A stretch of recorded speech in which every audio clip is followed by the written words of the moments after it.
Muri iyi video nje kubereka ingene wobona abantu bakoresha Facebook yawe, konte yawe ya Facebook. Biroroshe cyane, biroroshe, mutegere etape par etape mubone ingene abantu bakoresha ama Facebook yanyu. Uraza ngaha, aha hari aka mukurikire neza, wahafyondeko ucuza ngaha munsi, aha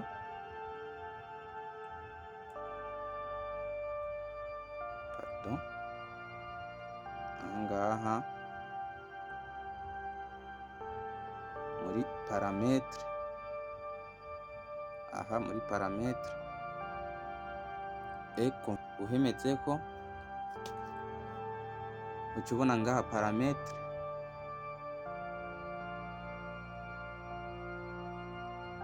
uhakandeko. Ndiko ndanyarutsa kugira video ntize kuba ndende cyane. Muca muza ngaha handitse assistance, murahabona neza,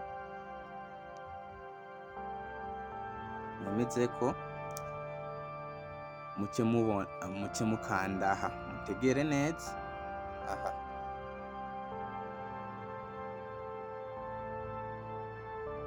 Aha comment protéger votre compte,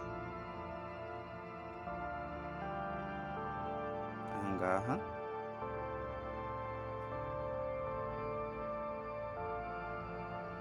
uca uhafyondako wemeze, uca ushikira ahantu hameze uko direct.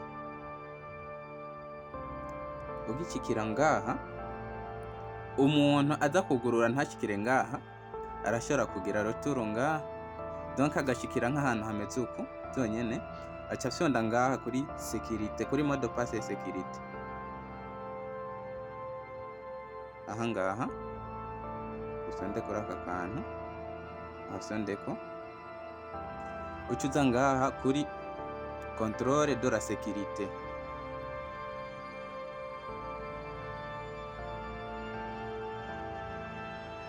usondeko uca ucagura konte bivana na konte ufisemo. Urabona je ko mfisemo ya Facebook ni ya Instagram, uca uhitamwo kuko narabihuje byose,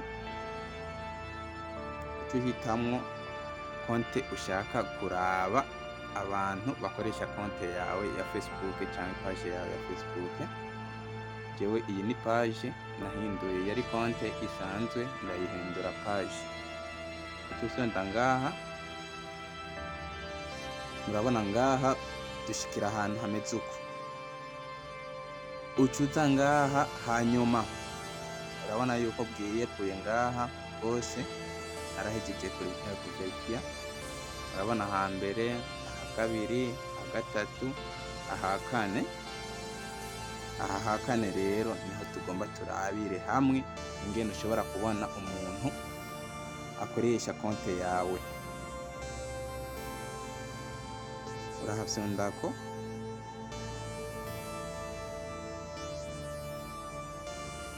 aha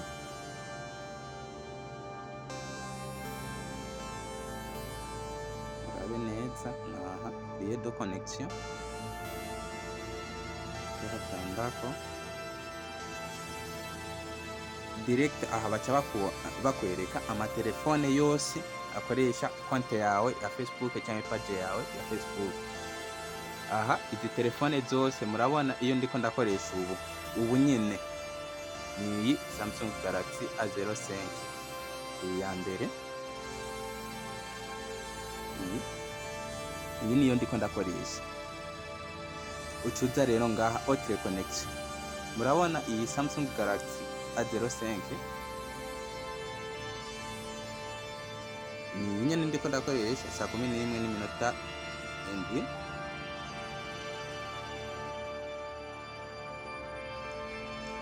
Niyi nyene ya kabiri ni Galaxy A05 nico kimwe. Turamanuka munsi turamanuka munsi turabe iyindi telefone turiko turakoresha canke computer. Murabona ngaha tugeze ngaha, iyi Samsung Galaxy A05 niyo ndiko ndakoresha jewe nyene. Ucuza ngaha rero murabona, pardon, aho uramanuka ukaraba aya yose n'ama-appareil bariko barakoresha konte yawe. Aha rero turaza ngaha, je murabona yuko mfisemo Samsung Galaxy A05, Android niyo nyene. Murabona yuko na PC Windows iri connecte, donc iyi PC Windows iriko irakoresha WhatsApp yanje, Facebook yanje, pardon, iri connecte. Murabona yuko aha uca ubona appareil iri connecte. Kugira uyikuremo rero naha uca ufyonda ngaha, aha imbere yaho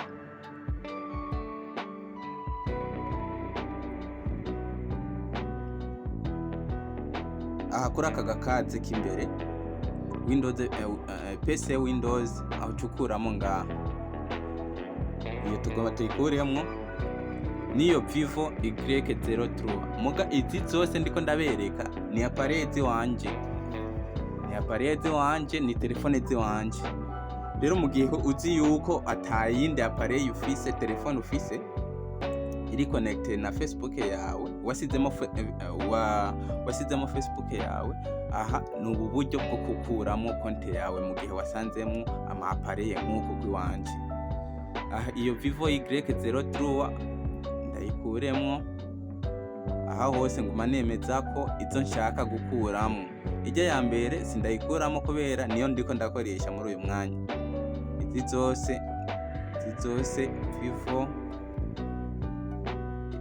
igituma bakwereka amazina menshi, iyi Vivo bakwereka n'igihe bagiyeko. Urabona yuko itariki 4 baragiyeko, saa 5, saa 6, saa 6, itariki 8. Urabona baguma bakwereka n'amasaha, nico gituma uguma ubona izina rimwe ryagarutse inshuro nyinshi. Turamanuka iyi Android niyo Vivo, izi zose murabona aha munsi Tecno Camon 11 niyi nyene ndayikureko. Uguma ukurako ngaha ugafyonda ukemeza ko. Murabona yuko nsigaje iyi Samsung Galaxy A05. Aha rero uca ufyonda ngaha Pseudo Connect bikaca bivamo direct. Aha rero jewe sinshaka kubikuramo, muga mwebwe mubibonye nk'uku uce unyaragasa ukuremo kugira uyu muntu yoba ariko arakoresha account yawe uyibloke ntasubire kuyibona. Aho uca unyaragasa ugahindura na mode pass kugira ikorohere neza. Sawa, murakoze, mubandanye munkurikirana, mubandanye mukora na suivre ngaha kuri page yanyu. Murabona yuko ndabahereza utuntu tw'ubwenge vraiment.